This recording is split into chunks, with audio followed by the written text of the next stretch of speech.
En automne 1942, le général allemand Paulus et le général soviétique Tchoukov sont engagés dans une lutte à mort dans les ruines de Stalingrad. Ils ont tous deux la mission de vaincre ou de mourir.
Stalingrad, septembre 1942.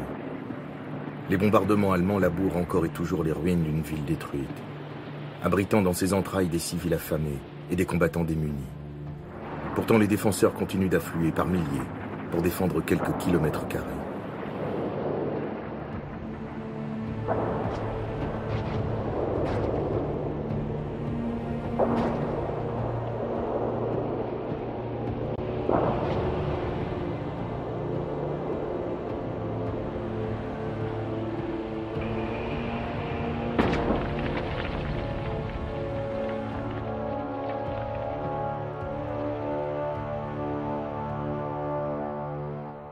Vassili Grossman, le correspondant de l'Étoile Rouge, le journal de l'armée, se trouve au cœur des combats. Ici, le courage est contagieux, comme peut l'être ailleurs la lâcheté. On vit d'une heure à l'autre, d'une minute à l'autre. On attend l'aube, et ça commence. Et le soir, grâce à Dieu, la journée entière est passée. Et c'est tellement étonnant.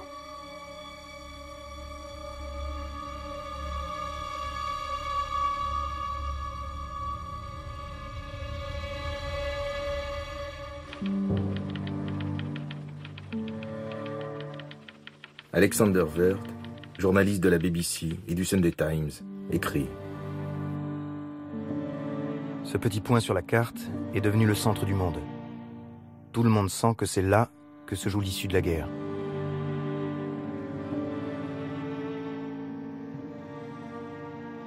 Pour Staline, tenir la ville qui porte son nom va bien au-delà du prestige personnel. La Volga permet l'acheminement du pétrole du Caucase vers le nord du pays. Stalingrad est le verrou de cette artère vitale. Si la Volga est coupée, le pays est asphyxié. À Moscou, le maître du Kremlin convoque le général Zhukov pour une réunion de crise. Zhukov appartient aux bolcheviks de la première heure, forgé dans les guerres et les violences post-révolutionnaires. Ce fidèle au régime a fait carrière dans les années 30, en échappant aux purges. Stratège audacieux et déterminé, impitoyable pour ses hommes, Zhukov a été révélé par la guerre.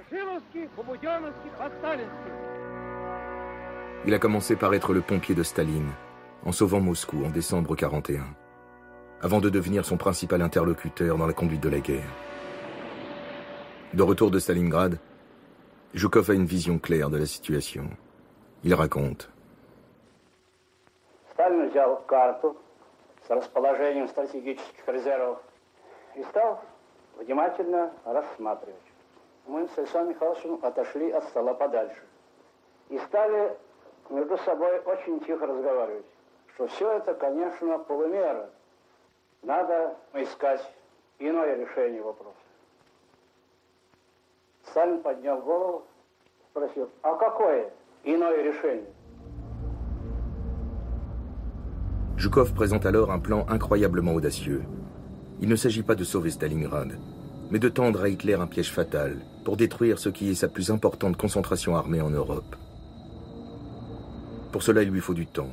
Celui de concentrer dans le secteur de Stalingrad pas moins d'1 million d'hommes, 20 000 canons, plus de 1000 tanks et autant d'avions.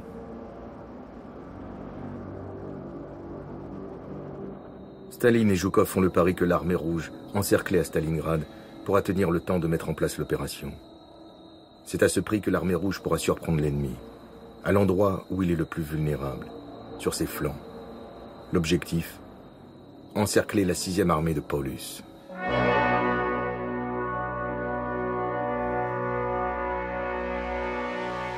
Convaincu que c'est la seule stratégie possible, Staline avalise le plan de Zhukov. Son nom de code, Opération Uranus. Zhukov en est le maître d'œuvre. Le secret absolu est une condition sine qua non de la réussite d'Uranus. Rien ne doit filtrer de l'état-major suprême. Aucune rumeur ne doit parvenir aux oreilles du renseignement allemand.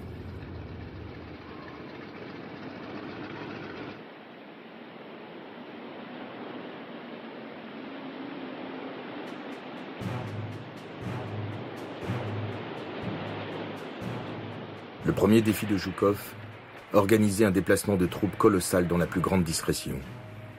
En quelques semaines, les troupes du génie et des dizaines de milliers de civils réhabilitent des routes et érigent des ponts. Ce seront des artères vitales pour le transport des troupes et du matériel à acheminer dans les steppes de Stalingrad.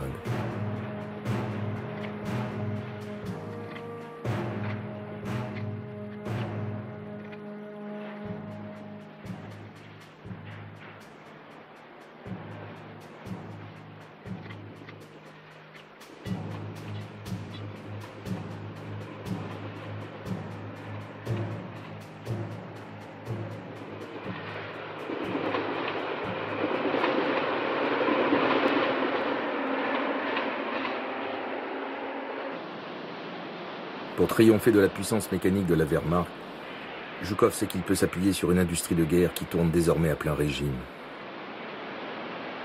Soumis à des conditions de vie proches du bagne, le front du travail produit maintenant plus de tanks, de canons et de fusils que l'Allemagne.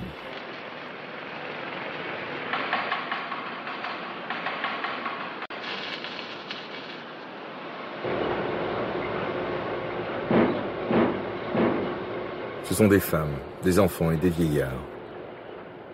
Galina, Vera, Nadia, Andrei, Misha ou Katia acceptent cette vie de forçat.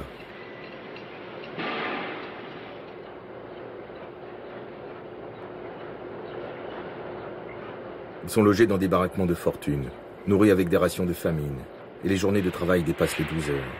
Chacun a un père, un frère ou un fils au front. Дорогой боец, 10 000 автоматов я собрал за время своей работы на заводе. Буду продолжать сборку только на отлично. Этот автомат 10-тысячный. Я тебе даю наказ. Осыпай свинцовым градом немчуру под Сталинградом. Гансов, фрицев будет рад бить советский автомат.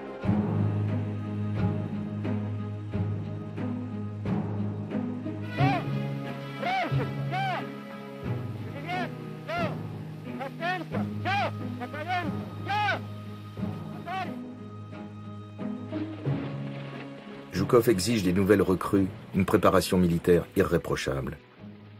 Pour ces jeunes soldats, la grande guerre patriotique ne représente pas seulement un devoir envers la mère patrie.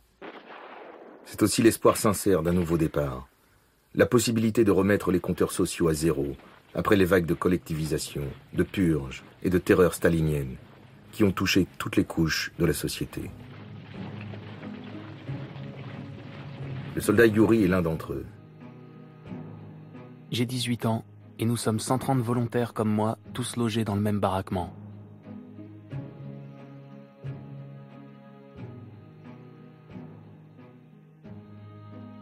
La préparation physique et militaire va au-delà de la fatigue. On démonte et remonte les fusils les yeux fermés, malgré l'épuisement. Les marches commando sont insupportables. Nous avons faim en permanence. Les officiers nous expliquent que l'approvisionnement part en priorité pour le front, pour les guerres en première ligne. On accepte ses explications en attendant notre tour. L'instructeur politique vient une fois par jour pour nous lire l'Étoile rouge, le journal de l'armée, avec les récits de la défense héroïque de Stalingrad. Ces lectures nous préparent au sacrifice pour la mère patrie. Умри, но хоть одного фрица с собой возьми.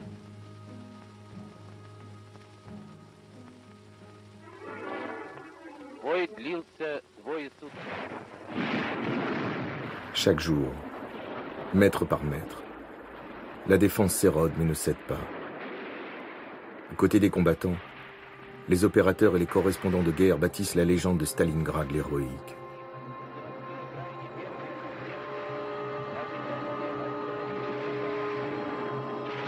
Отразив на заводской окраине первую атаку немцев, наши части остановили врага. Le vent de la bataille souffle maintenant dans la presse, à la radio et au cinéma. Pour le soldat Yuri et pour ses frères d'armes, l'espoir en la victoire devient bien réel.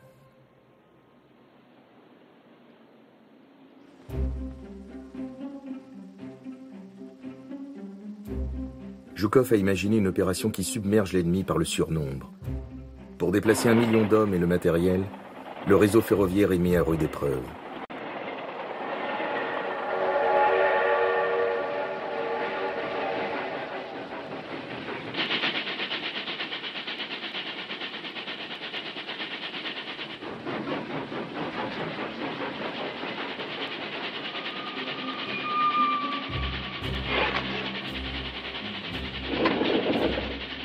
Les divisions fraîches convergent vers les steppes de Stalingrad, mais aucun de ces hommes ne connaît sa véritable destination.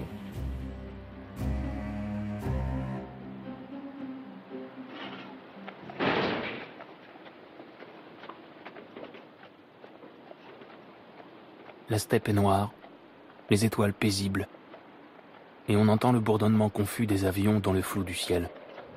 On ne sait pas à qui sont ces avions. La terre et le ciel se sont unis dans une obscurité lugubre et inquiète.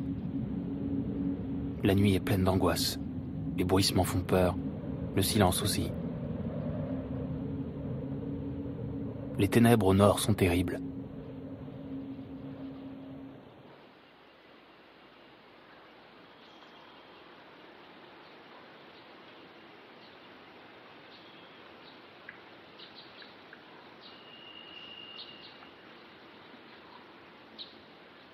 Ces soldats marchent de nuit, pour que l'obscurité les protège des avions allemands, et se camouflent le jour, à l'abri des bois ou dans les villages évacués.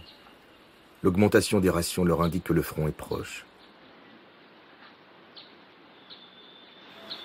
На поленьях смола, как слеза. Я хочу, чтобы слышала ты, как тоскует мой голос живой, и поет мне в землянке гармонь про увы твою.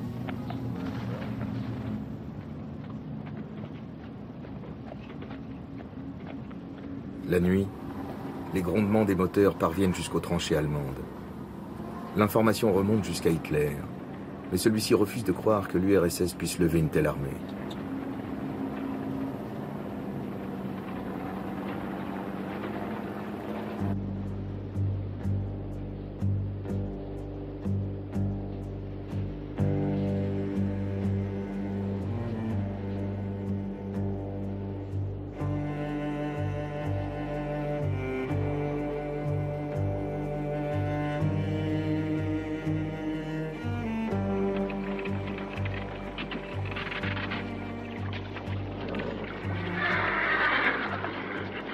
La Volga commence à geler. La stratégie de Tchoukov s'avère payante. L'ennemi s'enlise toujours plus dans la guérilla urbaine. L'hiver a jeté le froid sur les rêves d'Asie des Allemands. Pour les soldats de la Wehrmacht, une affectation à Stalingrad est désormais synonyme de conditions de vie terribles et de combats meurtriers qui ne s'arrêtent jamais. Les Roumains, les Italiens et les Hongrois, qui gardent leur flanc sur plusieurs centaines de kilomètres, se préparent à passer leur deuxième hiver sur le front Est.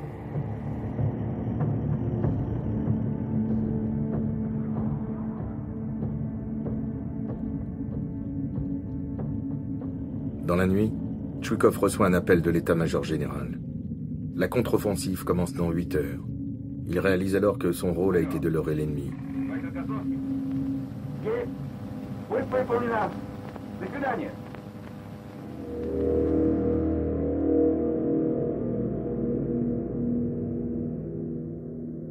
À 100 km de là, dans la steppe du Don, sont massées 6 armées d'infanterie, plus de 500 tanks, 8000 canons, des corps de cavalerie et 3 armées aériennes. À l'aube, ce sont 500 000 hommes qui s'apprêtent à déferler sur les flancs roumains.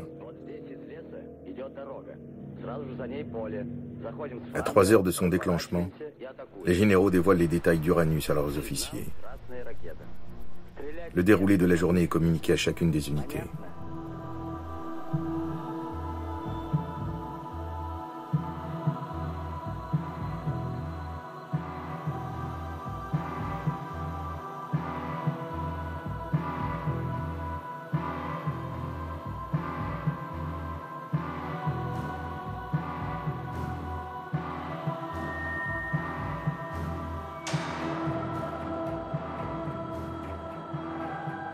Du côté des Allemands, le rapport quotidien de la 6e armée de Paulus est laconique. Aucun changement majeur sur l'ensemble du front. Moins de glace à la dérive sur la Volga qu'hier.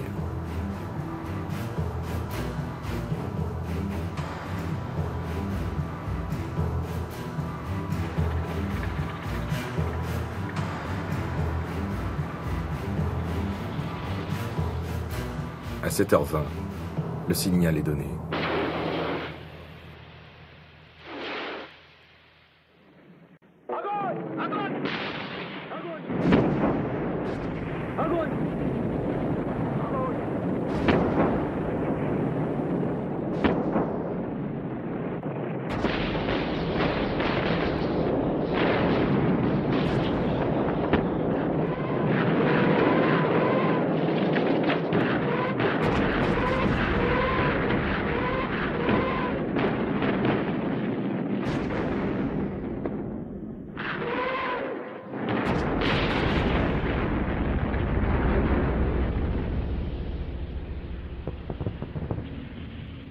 Dans cette guerre, le silence a disparu. L'air glacé sent la mort, le métal brûlé, et porte au loin tous les sons. Les détonations s'entendent jusqu'à Stalingrad, à plusieurs dizaines de kilomètres de là. À 8h50, les canons se taisent.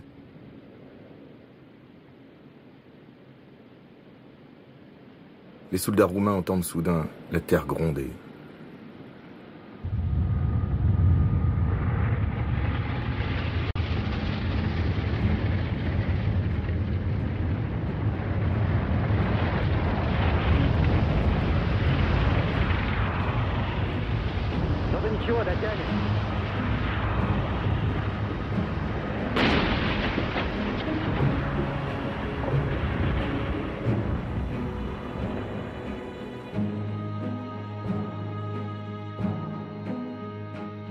Tout le bataillon est tétanisé dans l'attente du signal.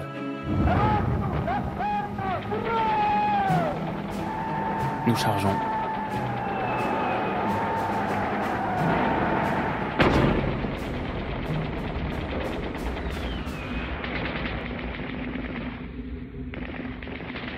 Nous courons en direction de la tranchée roumaine en hurlant comme des forcenés, sous le feu direct de leurs mitrailleuses.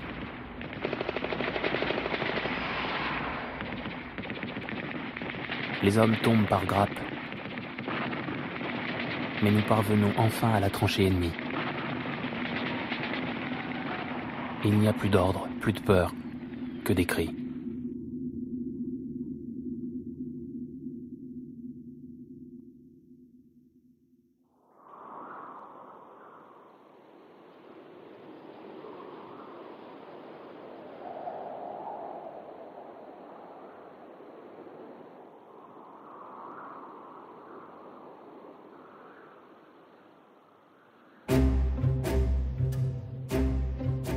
Les lignes roumaines cèdent. Au soir du 19 novembre, les armées du général Rokossovski et du général Vatutin ont percé des brèches de plusieurs dizaines de kilomètres sur les flancs nord de Paulus. Les corps blindés de l'armée rouge foncent vers le sud, en direction de Kalach sur le Don. L'objectif est d'encercler les Allemands entre le Don et la Volga.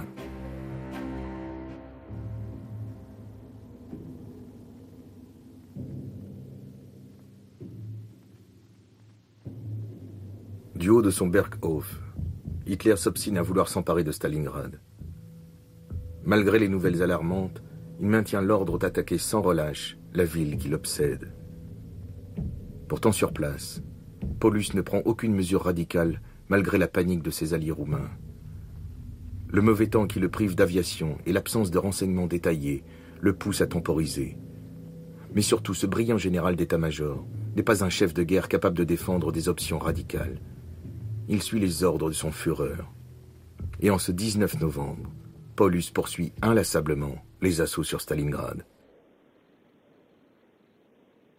Ce n'est qu'à 22 heures que Paulus consent à retirer une partie de ses tanks pour prêter main forte aux Roumains, sans décrypter l'intention des Soviétiques, qui est de l'encercler.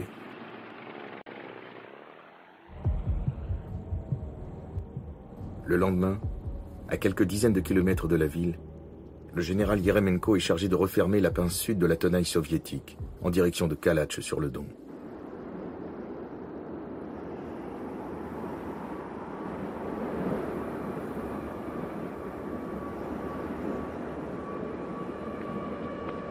L'âpre vent d'hiver a rendu rouge-bronze les visages des soldats de l'armée rouge.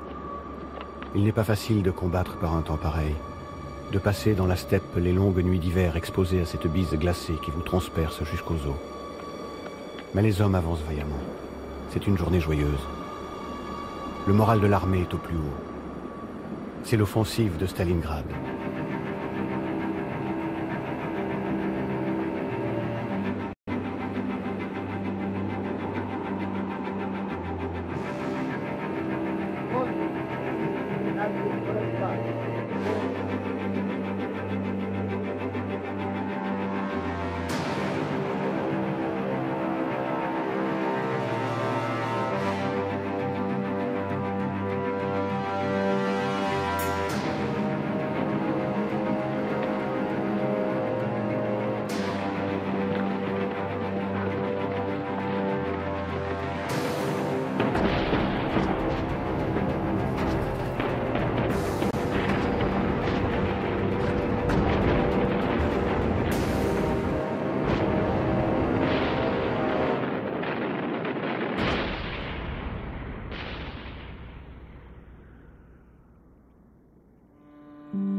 Les routes sont jonchées de cadavres et d'armes abandonnées.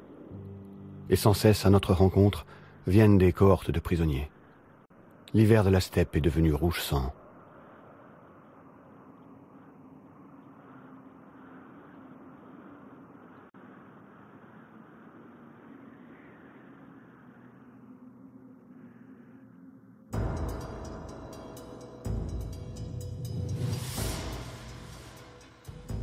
Les avant-gardes de l'armée rouge ont reçu l'ordre d'avancer le plus vite possible.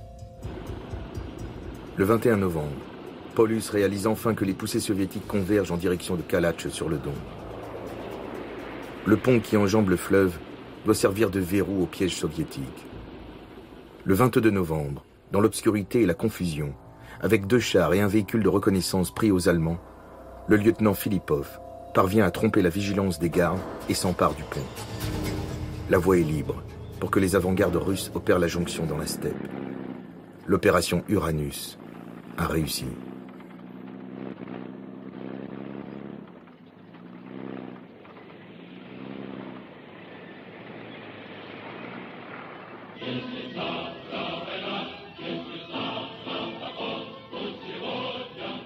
Le célèbre opérateur Roman Carmen est chargé de filmer la reconstitution de cette jonction. Stalingrad est l'épicentre de la guerre. Par les articles de Grossman, Simonov ou Ehrenburg et les actualités cinématographiques, toute l'Union soviétique suit au plus près les événements.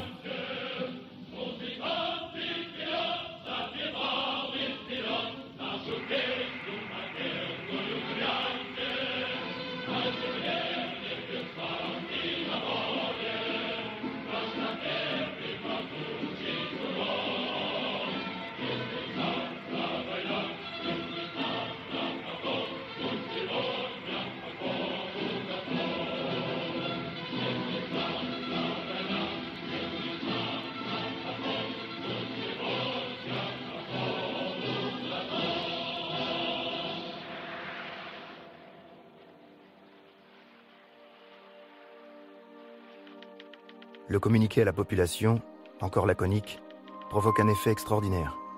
Natchalos, ça commence, est le mot qui revient sur toutes les lèvres. Tout le monde sait d'instinct ce que cela signifie.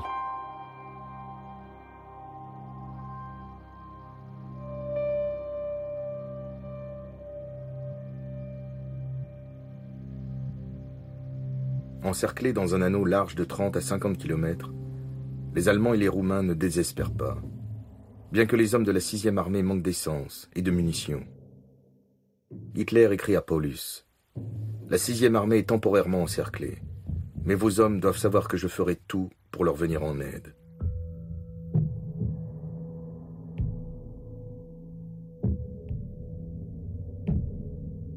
Le Reichsmaréchal Göring propose alors de mettre en place un pont aérien.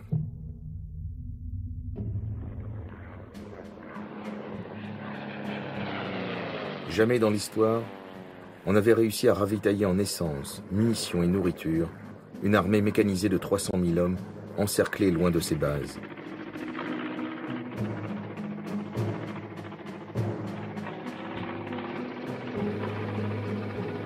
Les conditions climatiques de ce début d'hiver 1942 sont abominables. Les vents violents, la neige et la pluie verglaçante causent de nombreux accidents.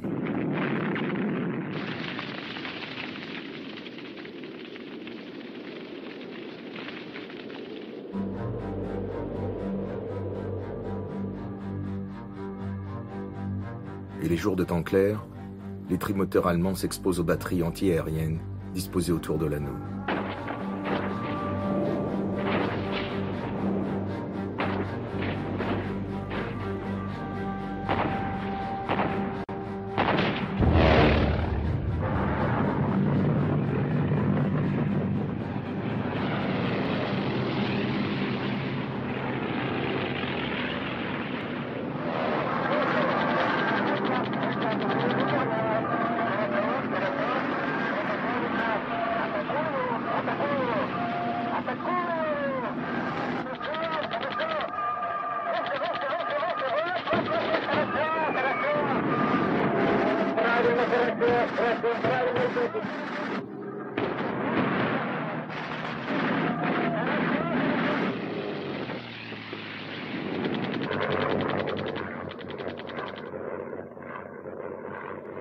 Jour après jour, la chasse soviétique regagne la maîtrise du ciel.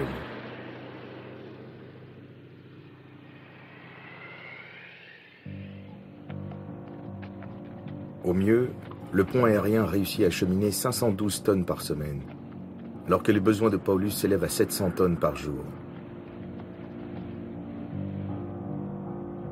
Depuis le 22 novembre, nos rations baissent de jour en jour, mais le moral est là. Nous espérons sortir de l'encerclement avant Noël. Je crois en Hitler. Ce qu'il a dit, il le fera. La guerre sera bientôt finie. En attendant, nous avons mis la main sur un stock de chaussettes russes que nous mettons sous nos casques pour que nos têtes ne gèlent pas.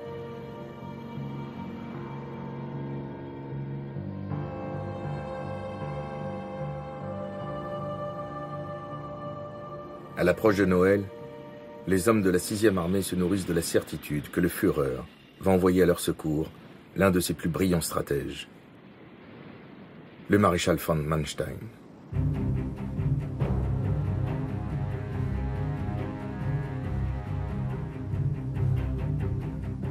Son projet, baptisé Orage d'hiver, consiste à enfoncer par le sud l'anneau soviétique pour établir un couloir qui permette d'approvisionner Paulus et de passer l'hiver. Au printemps 1943, Hitler entend reprendre la conquête du pétrole, vitale pour la poursuite de la guerre.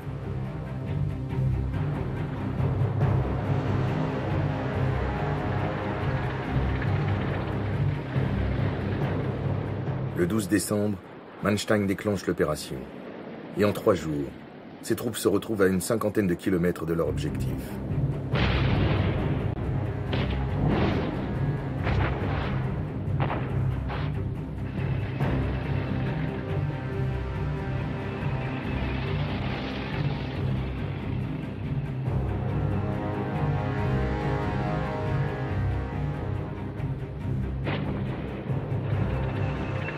Pour Hans et ses frères d'armes, le bruit de la canonnade résonne comme l'espoir. Manstein kommt Manstein arrive.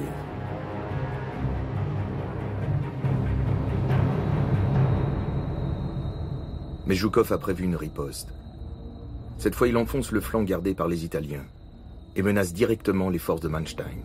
Pour le stratège allemand, l'urgence devient le retrait de la Wehrmacht engagée dans le Caucase et qui risque à son tour l'encerclement.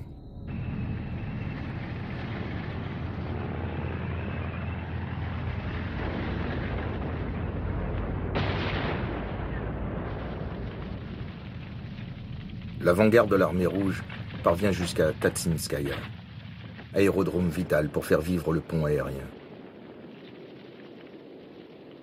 Le 23 décembre, Manstein informe Paulus de l'échec de son entreprise. La conquête du pétrole a échoué. Le sort de la 6e armée est scellé.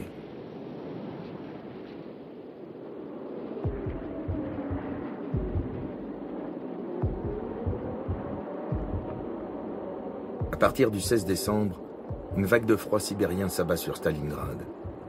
Le gel recouvre tout, les ruines, les armes et les visages. L'huile gèle dans les carters des pièces d'artillerie. Les ressorts des mitrailleuses se brisent comme du verre. La vague de froid suspend le temps de la guerre. La Volga devient carrossable.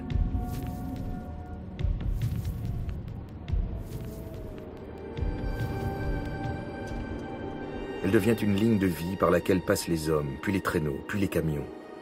Le rivage du fleuve ressemble maintenant à un campement étrange, avec des abris chauffés, des tentes, des cabanes.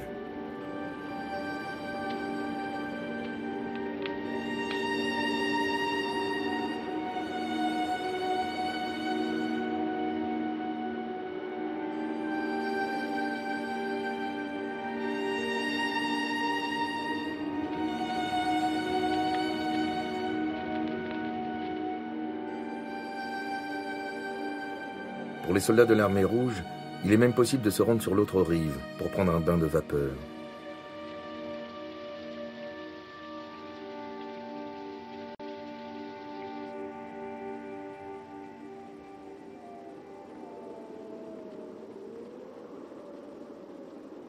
Quand on entre dans l'habitat des soldats, on est saisi par le désir de conserver pour toujours ces objets du temps de paix arrachés à la guerre.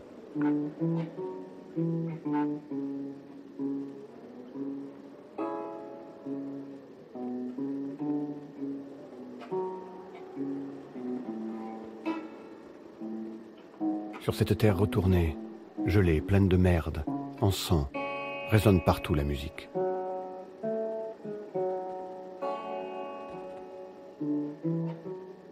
Les soldats ont trouvé une guitare et j'ai pensé, comme ce serait bien d'entendre ici, dans cette cave noire délabrée, ma chanson préférée. Темная ночь разделяет любимая нас. И тревожная черная степь пролегла между нами. Верю в тебя, дорогую подругу мою. Эта вера от пули меня темной ночью хранила.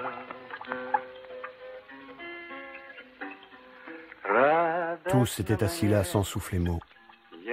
Ces paroles et cette mélodie trouvaient ici une résonance d'une incroyable puissance. Ce fut pour moi la plus forte émotion de la guerre.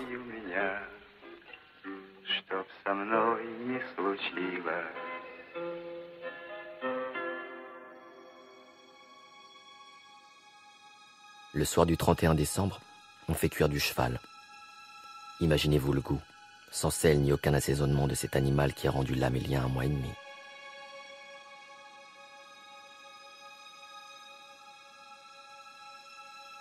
Chacun a reçu une tranche de pain supplémentaire avec une larme de cognac français. On a chanté, mais le cœur n'y était pas.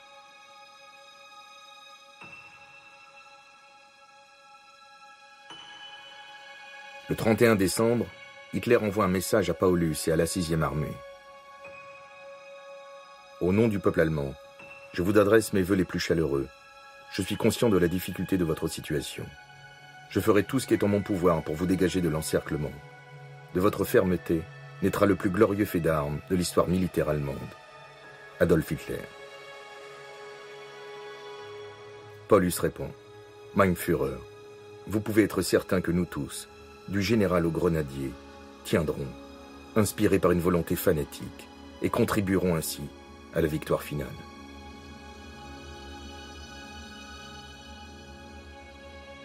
Presque au même moment, Paulus envoie au général Zeitzler, le chef d'état-major de l'armée de terre, le message suivant. Armée affamée et morte de froid, n'avons plus ni munitions, ni essence.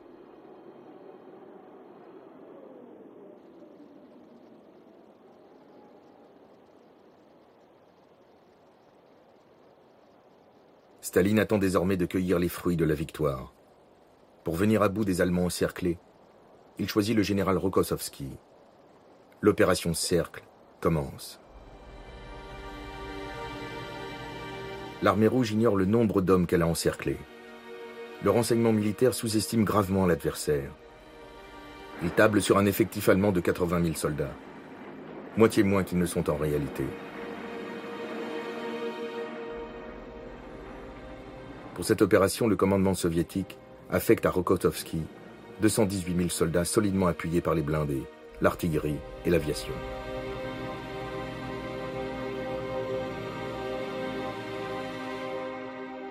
Le 8 janvier, Rokossovski adresse à Paulus un ultimatum.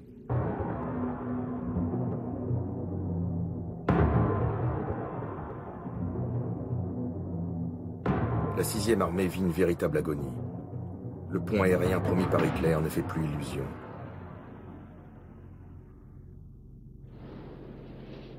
Je n'ai plus aucun espoir. Nous dormons dans un abri envahi de vermine et des rats viennent dévorer nos orteils gelés.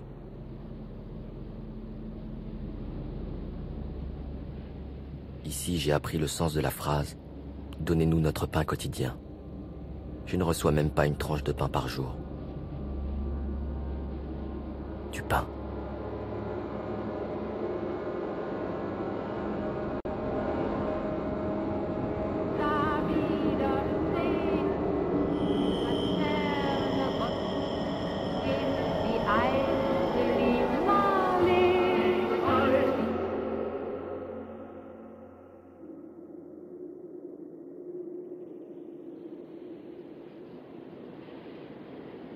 Dans cet affrontement entre deux visions du monde, la reddition est impensable.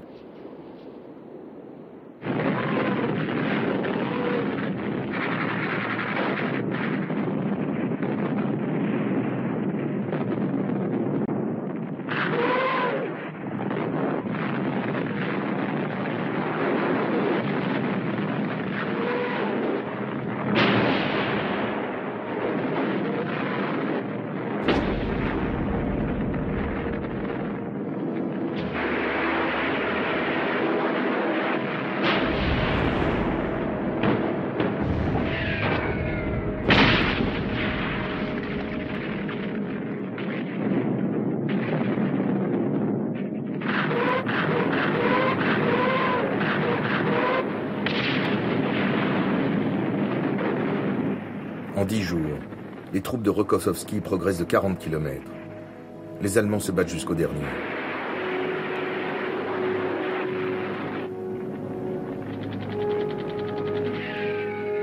Le 22 janvier, les Allemands perdent l'aérodrome de Gumrak. Les derniers avions sont pris d'assaut par les blessés et les officiers. C'est pour eux l'ultime voie d'évasion, hors de l'enfer.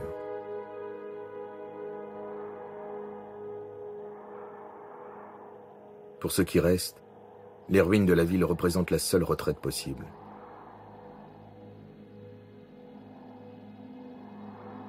Hitler adresse un message à Paulus.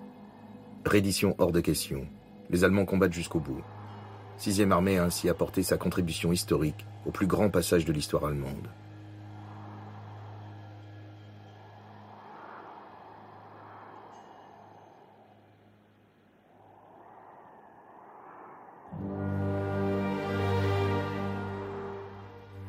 Le 26 janvier, l'armée rouge opère sa première jonction dans la ville.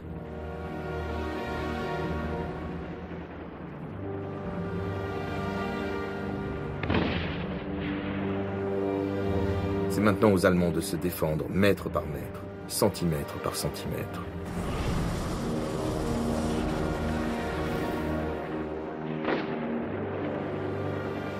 Nous ratissons les ruines.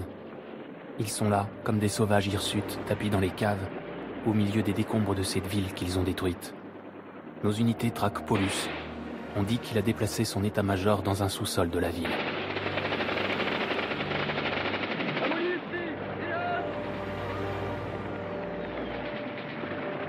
Le 30 janvier 1943, Hitler nomme Paulus maréchal.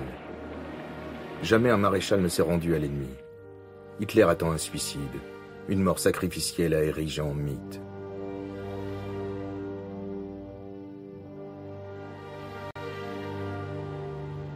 Le 31 janvier, le quartier général du Führer reçoit un dernier message.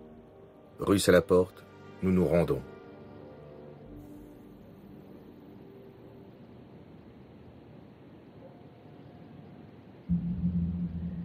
En Allemagne, 3 jours de deuil national sont proclamés. Hitler entend transformer cette défaite en une geste héroïque de sa croisade contre le judéo-bolchevisme. Le communiqué officiel annonce: le sacrifice de la 6e armée n'a pas été vain. Pivot de notre mission historique européenne, elle a tenu contre l'assaut de 6 armées soviétiques. Ces hommes sont morts pour que l'Allemagne puisse vivre.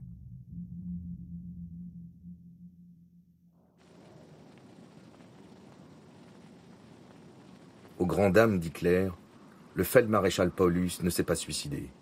Il s'est rendu, ainsi que ses généraux. Ils sont immédiatement exhibés par les Russes comme des trophées.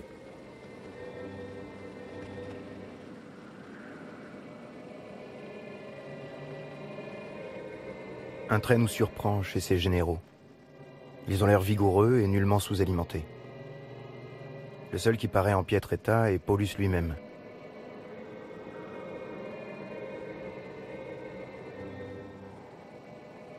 Très pâle, il semble malade. Un tic nerveux lui secoue la joue droite. On ne fait que nous le montrer, pour que nous puissions témoigner qu'il ne s'est pas suicidé. Ce que prétendent les services de propagande allemands.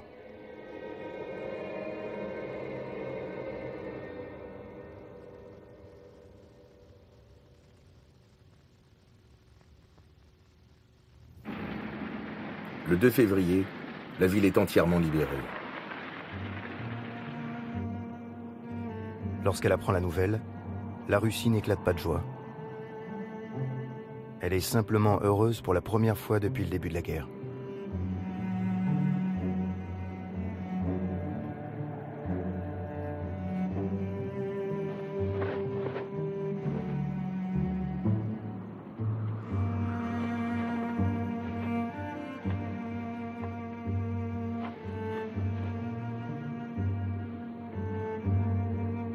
À présent, tous savent que la victoire ne sera pas facile, mais qu'elle viendra. On voit enfin que tant de sacrifices et de souffrances n'ont pas été vains.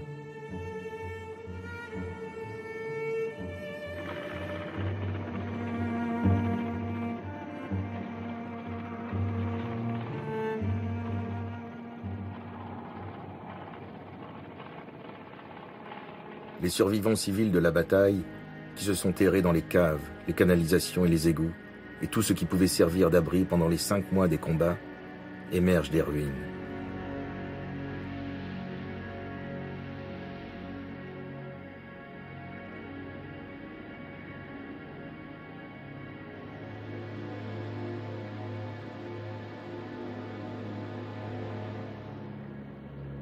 Ils arpentent la ville, aux immeubles morts, aux maisons éventrées et encore minées, à la recherche des traces de leurs proches, de messages écrits à la craie sur les murs calcinés, de lettres griffonnées et punaisées sur les poteaux.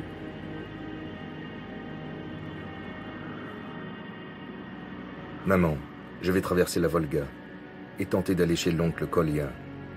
Petia, les enfants sont avec moi, ils sont sains et saufs.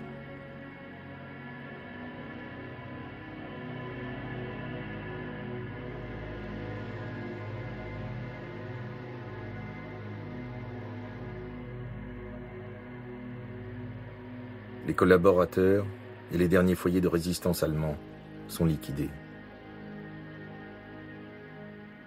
Le général Tchouikov peut maintenant toiser les anciens assaillants de la ville.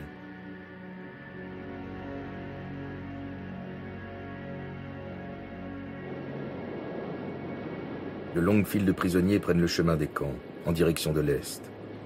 Roumains, Italiens, Hongrois et Croates y côtoient leurs alliés allemands.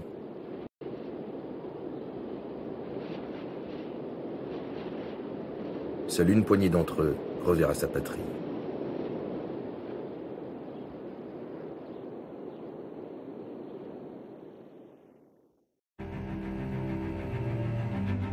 L'armée rouge avance désormais dans la bonne direction. Berlin est à 2500 km. La victoire reste lointaine, mais elle est en vue. Avec la victoire de Stalingrad, l'Union soviétique remporte la bataille de la survie. Et la guerre prend un tour nouveau. Staline n'est plus le dirigeant isolé qui réclame à grands cris l'aide de ses alliés anglais et américains. La nouvelle puissance de l'armée rouge lui confère une position de force dans les négociations à venir. Pour Staline, le champ est libre pour une grande stratégie internationale. Staline s'accapare immédiatement le prestige de la victoire, tout en veillant à mettre en valeur ses meilleurs généraux. Zhukov, Rokossovski et Tchouikov deviendront maréchaux ou même ministres. Mais des combattants de Stalingrad, de Yuri et ses camarades, seule une infime minorité verra Berlin.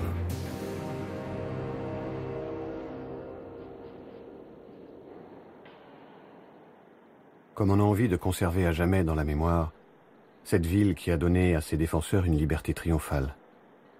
Cette ville avec ses milliers d'hommes aux vestes matelassées, en chapka à oreilles. Des hommes occupés au travail de la guerre qui ne connaît pas le repos, qui portent les bombes comme on porte du pain, qui se chamaillent et chantent à mi-voix.